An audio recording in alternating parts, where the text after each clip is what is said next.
Hi, this is Alan Gassman. It's Thursday, December 5th, and I am here in our studios with my favorite life insurance person, Barry Flagg, and we're going to talk about what to ask for to be able to actually read a life insurance illustration.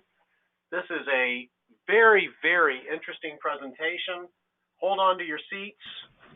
Next week, same time, we're going to talk about indexed universal life. Who says hedge funds are only for the rich? This is also a controversial product, so I'm going to have a lot of hard questions for Barry next week. And on the 19th, please join us for success tips for first-year lawyers and all other professionals. It's taken from an annual talk that I give to the tax program at the University of Florida College of Law. We have a lot of other programs coming up. You see the references to them. Please join us all you can. I don't want to take too much time, though, from Barry. Barry, when he became a CFP, was the youngest CFP in CFP history. Barry's father was an actuary. Barry grew up in the investment world, but looking at things very responsibly and very analytically. Barry also has developed and really put a lot of time and, frankly, a lot of money into his company, ILIT, which is the only company in the world that gives objective information about individual life policies and compares them to comparable products and their peer groups. Barry, did I miss anything? You did not. In fact, I'm going to expand on that a little bit. When I started in the investment business, I worked as an analyst in the pension investment advisory department of a full-service financial planning firm that my father had started. My job was to take the statements that the partners in the firm would come back from meetings with, the pension and profit sharing plan statements, and look up the mutual funds that the plan was invested in, look it up in Morningstar, and produce for them a summary report that showed which funds had low fees, which funds had high fees, which funds had good performance, and which funds had bad performance. And so that was my indoctrination into the life insurance, into the financial services business. I did that while I was in college. I graduated, went to go work for a life insurance agency, and I was again hired as a quote-unquote analyst in this life insurance agency, where I was told that due diligence for life insurance products contrasted with the due diligence I was doing for mutual funds in pension and profit sharing plans. Due diligence for life insurance products consisted of running one sales proposal that was never going to come true and comparing it to another illustration of hypothetical values, which was never to come true. And that was decision support. And that just never made any sense to me. So given my background, starting in a fiduciary environment and understanding the essential ingredients to actually advising clients, as I learned it from ERISA, but it goes back hundreds of years of debate, deliberation, case law, litigation, regulation, to determine what are the things that are essential for advising clients. And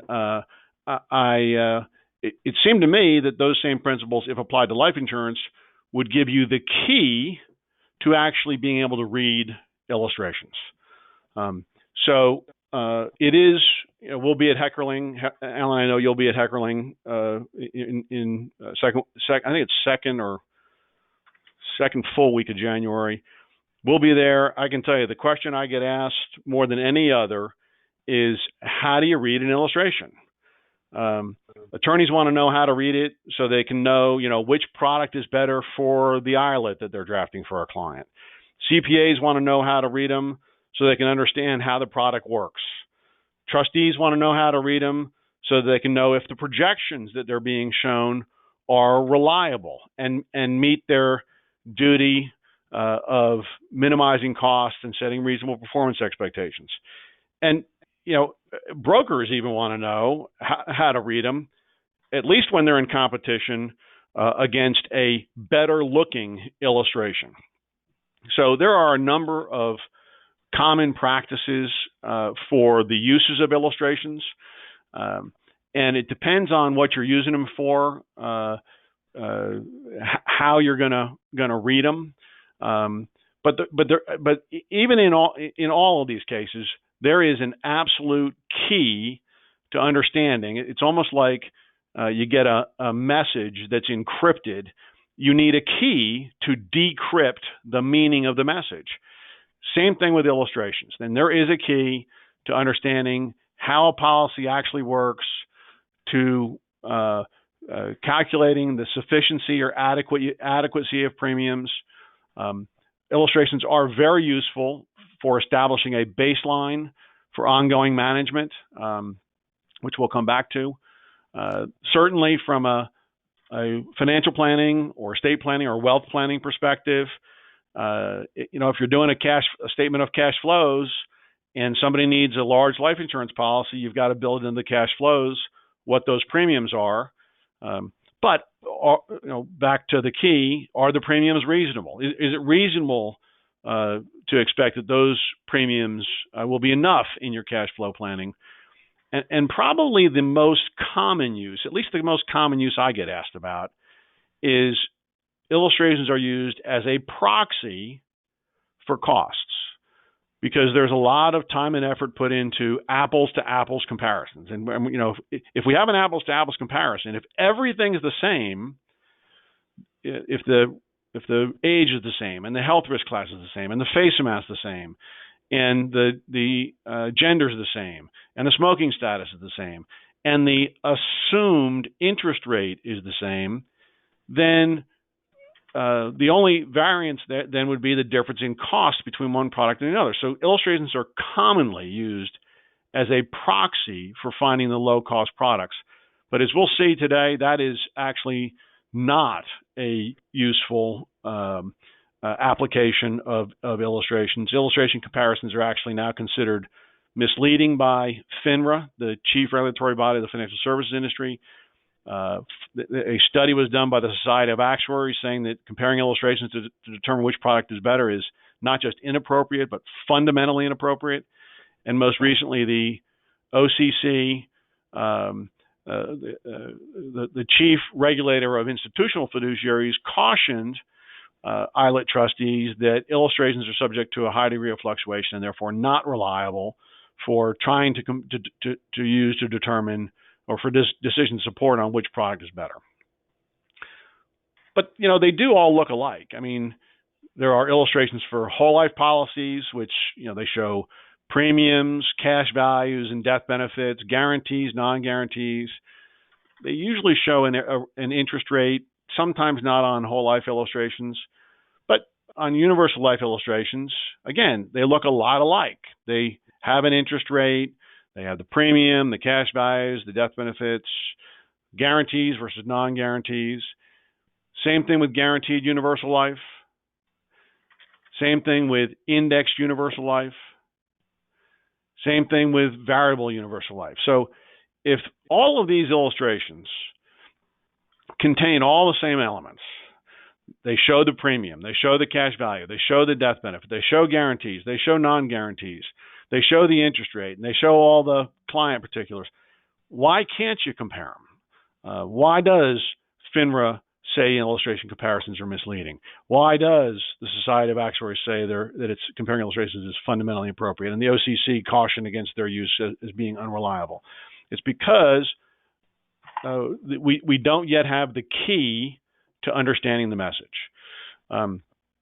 The illustrations, the illustrations are governed, or the generation of illustrations are governed by something called the Illustrations Model Regulation, promulgated by the National Association of Insurance Commissioners, or NAIC.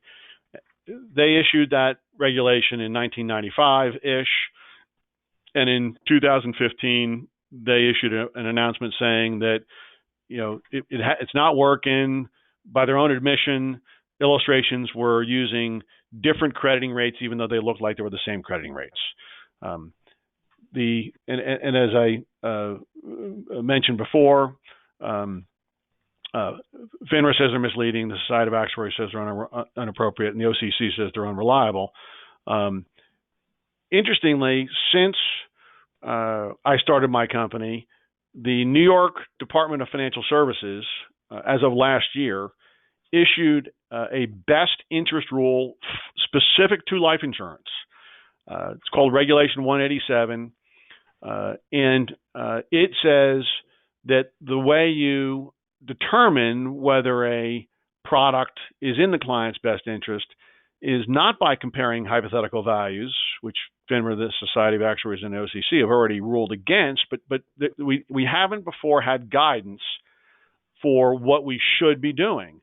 And Reg 187 says that you've got to measure costs separate from performance and have some understanding of the inherent risk.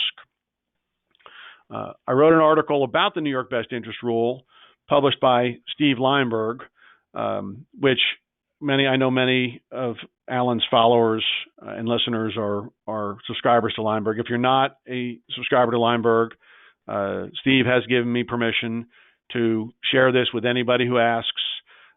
So just send me an email. My email is at the bottom of the slides as soon as I get this Lineberg letter out of the way. Just send me an email and I'm glad to send it to you. In that article, it talks about the key to understanding or reading illustrations. It addresses the problems and it goes through a real life scenario, comparing a real life scenario for an attorney, for instance, recommending $1 million life insurance policy to a 45-year-old client and calling up their trusted broker or brokers saying, look, apples to apples, let me give you all the specs. You have to use, I don't care what the insurance company says, you have to use a 5% rate of return. And so they get they give the illustrations back to the attorney. And in the Lineberg article are excerpts from actual insurance company illustrations. And in those illustrations, where, again, common practice is to use the illustration as a proxy for finding the policy that has the lowest costs. In the Lineberg article, they talk about a indexed universal life product that has a $13,000 premium and a universal life product that has an $8,500 premium.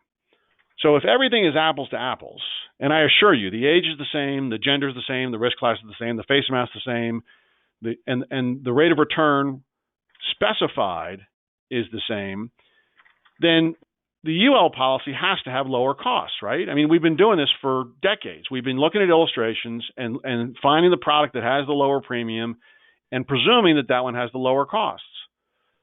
So we look at the costs, and I'm going to show you how to do that in just a minute. We look at the costs. The actual cost over the expected coverage duration for the indexed universal life policy is $822,000. So the costs for the universal life policy have to be lower, right? Wait a minute. How's that possible?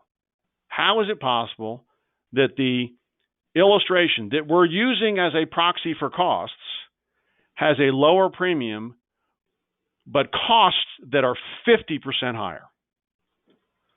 Well, we thought everything was apples to apples, but the reason why FINRA says that comparing hypothetical illustrations is misleading, the reason why the Society of Actuaries says it's inappropriate, and the reason why the OCC cautions against it is because it's not apples to apples. In fact, it's never apples to apples. Despite best efforts to make it apples to apples, it's never apples to apples. For instance, and this is in the Lineberg article, so you don't have to write this down, just get a copy of the Lineberg article. It shows real-life example of a policy where the cash value in a given year is $100,000. So I've told the broker or the insurance company that I want an illustration showing a 5% rate of return. Well, that would mean that in that given year, the interest that I would expect to see in the interest credited column on this key that I'm going to show you in just a minute, the interest I would expect to see is $5,000. But wait a minute. In the illustration, and this is in the Lineberg article that includes the actual source document, the actual illustrations, the interest that was required to be credited to that policy in that year wasn't $5,000. It was $14,000. $14,000 or a 14.2% rate of return. Now, I am not saying that an insurance company cannot get that there's no investment strategy that can get a 14.2% rate of return. I am not saying that. But what I am saying is that if you're using an illustration as a proxy to find lower cost, it does not work. And that when an illustration shows a 5% rate of return, which would imply a conservative asset allocation or a conservative risk profile for a conservative client, that product may actually have inherent risk that is more like an aggressive risk profile for a high risk tolerant client. And by the way, I'm not singling out a single product. While the index UL product is not maybe as aggressive or some would say egregious as the UL product here, it's also not crediting 5%. So the absolute key to understanding how illustrations work is to get something called the detailed expense pages, because the actual performance over time of all life insurance products is going to be a function not of these hypothetical values, but it's going to be a function of what is actually charged for cost of insurance charges, what is actually charged for policy expenses, and what is actually earned on the cash value account. So if there is one thing and only one thing you take away from this, remember that whenever you're looking at an illustration, just write this formula down on a piece of paper somewhere. You want to see COIs, cost of insurance charges, the expenses, and the interest. And you want to be able to justify the cost of insurance charges and the expenses, and you want to be able to have a comfort level with the interest. The pages in these illustrations, which are oftentimes left out of the illustration, but you can ask for them, and I would urge you to ask for them. The pages that have that information are called detailed expense pages. They disclose year by year what is being charged for premium loads, which includes state premium taxes, federal DAC taxes, and sales loads. And it also addresses something of a misnomer that commissions are the highest expense in any life insurance policy. And as we'll see in a minute, that can be the case if, like in the Cochrane case, the policies are replaced every 8 years. Then commissions are definitely the highest cost element in the life insurance in these life insurance transactions. But the loads are here less than the administrative expenses, although some insurers essentially credit that administration expense back to the broker as kind of a reimbursement for doing the service on the policy that they don't have to do. But the biggest expense, as you can see there, the biggest expense, almost 10 times that of the premium loads, is the cost of insurance charges, and they keep going up. RAP fees are on variable products in the same way that a brokerage account could have a RAP fee, and then there's the expected rate of return. There is the actual return, investment return or interest credited that has to be earned, has to be credited to the account for client expectations to be met. So the much better alternative to comparing hypothetical illustrations. In fact, I serve as sub-advisor to several thousand life insurance trusts, and I tell my trustees, do not have hypothetical comparisons in the trust file. And I would apply the same advice to any fiduciary, CPA, tax attorney, CFP. Do not have hypothetical comparisons in your trust file. Fiduciaries have a duty to exercise reasonable care, skill, and caution. I would not want to have to explain how something that FINRA says is misleading, the Society of Actuaries says is fundamentally inappropriate and the OCC says is unreliable, satisfies my duty to exercise reasonable care, skill, and caution. So do not have illustrations in the hypothetical comparisons in the trust file. Insist on those detailed expense pages that we just highlighted a minute ago on the previous slide, and that are also examples of which are also included in the Lineberg article. At a minimum, if you're going to compare anything, at a minimum, compare the costs from those detailed expense pages and evaluate the performance separately from one another. Just like we did on that a few slides ago where we were looking at the premiums, but then we looked separately at the cost and the performance, and we saw that the costs were not what we expected and the performance wasn't what we expected. So at a bare minimum, compare costs and performance from those detailed expense pages separately. That is the key to understanding how to read illustrations. And arguably, when I was a analyst in a pension investment advisory department, I wasn't comparing the cost of one fund to another or comparing the performance of one fund to another. I was benchmarking cost and performance of specific funds that may have been held in the pension or profit sharing plan against the universe of peer group alternatives. So what Veralytic does is Veralytic does that for life insurance, and it benchmarks financial strength and claims paying ability. It benchmarks what I call the great unknown in the life insurance business, the costs. It benchmarks, did I lose control? It benchmarks price. Sorry. That's okay. It benchmarks the stability of pricing representations. It benchmarks accessibility to cash values.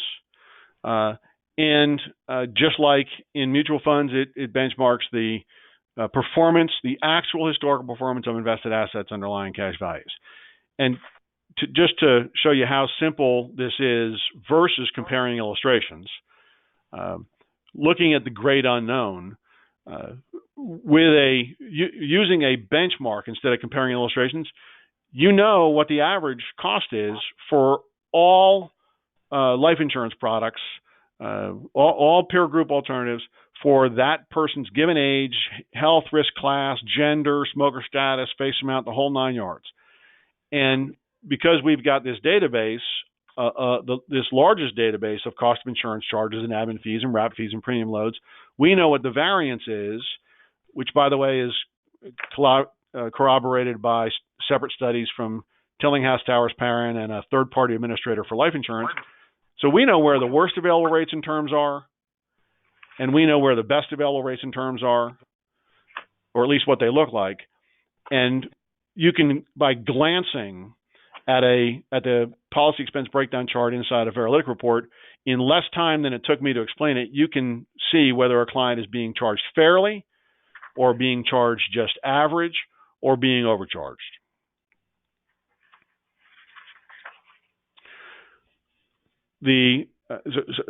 So we talked about how the New York best interest rule and established fiduciary principles talk about the importance of measuring costs, which we just talked about, the importance of setting reasonable rate of return expectations, and we saw an example of unreasonable rate of return expectations.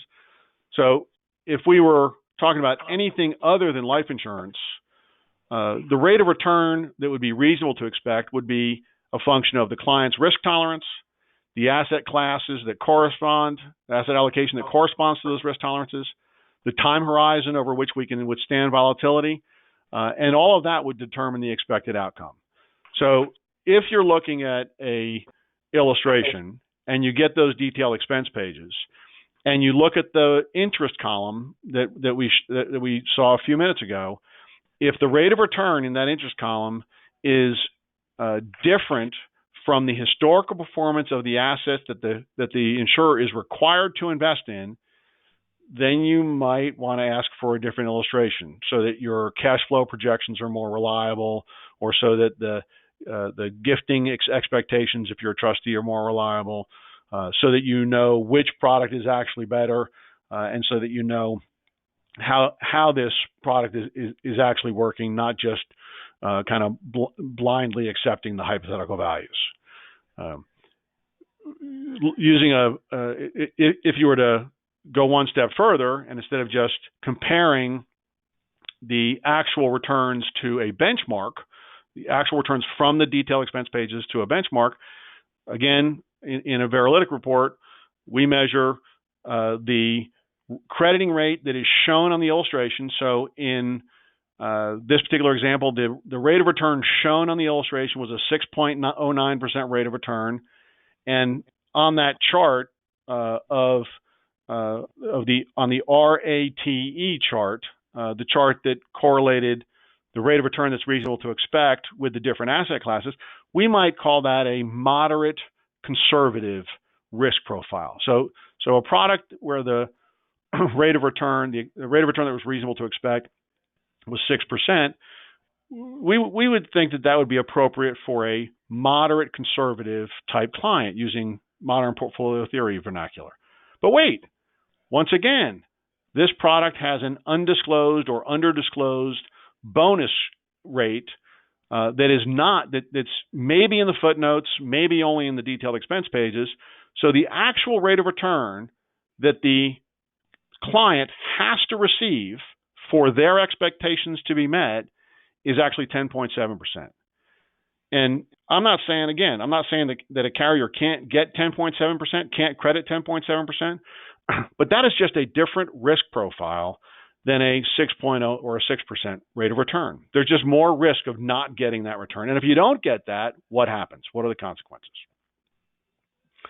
So again, as I talk about in the Lineberg article that discusses the ethical implications of the New York Best Interest Rule, it's hard to defend the use of a due diligence or a decision support tool, an illustration comparison or a hypothetical comparison.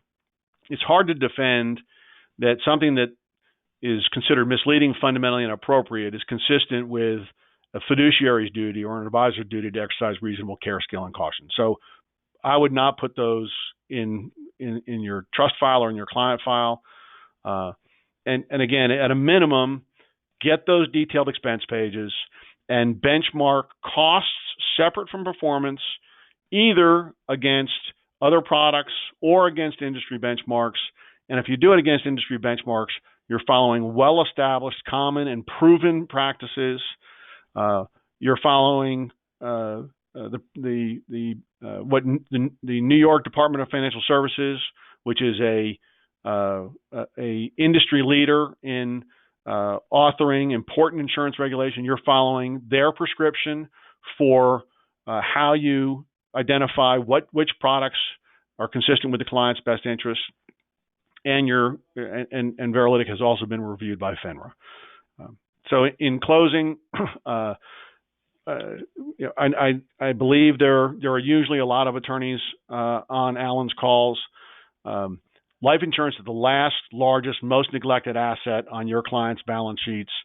There is no asset on their balance sheets that would benefit more than from a fiduciary review of their life insurance. Our Veralytic research is available for a fee. Either the client can pay a fee, you can pay a fee, you can build it into your fee. It is independent. It is all mathematical.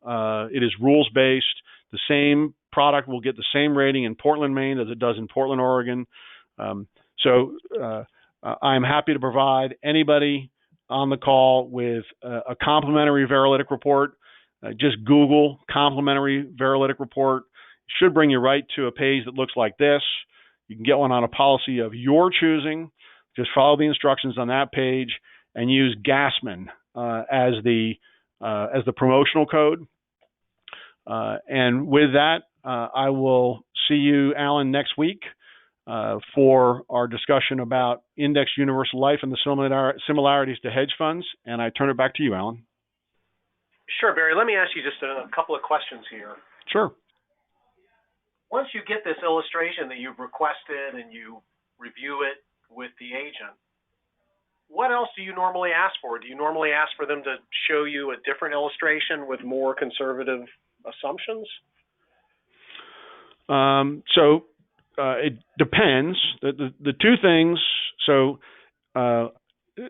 first thing, if that illustration does not include detailed expense pages, what are we going to ask for? Yep, detailed expense pages. Detailed expense pages, right? So then you look at the detailed expense pages, and again, two approaches. One, eyeball it. Look at the expenses and look at the interest. If the interest, if the illustration says it's at a 5% interest, and you just go down to the 20th year, just like we do in the Lineberg article. Go down to the 20th year, look at the cash values, divide the interest credited by the cash values, and that'll give you the approximate rate of return. If it's close to 5%, I don't know that, and if the client's got a conservative risk profile, then I don't know that you need to ask for one that's more conservative. But what you still don't know is, are the costs competitive? You can look at the costs, you can eyeball the costs, but the best way, just like the best way to understand whether or not a 15% rate of return on my equity mutual fund is any good or not any good, is to benchmark it against the S&P 500. So the best way to understand whether or not you've got a well-priced policy or not would be to get a Veralytic report. At the risk of self-promotion here, you could also ask the broker to get you alternative products and make sure that they have the detailed expense pages, and then compare the expenses that way, and that would give you some feel. But again, that's not against the universe. That's against, you could be, if you're comparing two short people, you're going to get the tallest of two short people instead of the tallest person in the room. All right. So Barry, let me ask you another question. Sure. Rough guess here. What percentage of life insurance policies on permanent life carrier platforms allow for the sales agency or the salesperson to dial the commission up or down, which of course causes the financial performance of the policy to be better or worse? Correct. Yeah, it used to be higher, and I frankly don't know why carriers have. I know some reasons why. So it used to be higher. I would say, don't hold me to this. This is my sense. This is not a matter of study, but my sense is 80% of all products would allow for what is in the industry, in the life insurance industry, called term blending, which the effect of that is to change the compensation to the broker, and in turn change the internal expense structure of the policy, usually reducing the expense structure. I do know that a life insurance company got sued for not telling a client about this ability, not having some disclosure about this ability.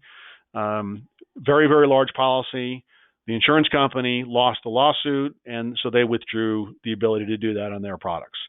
The New York Best Interest. That's interesting. Wow.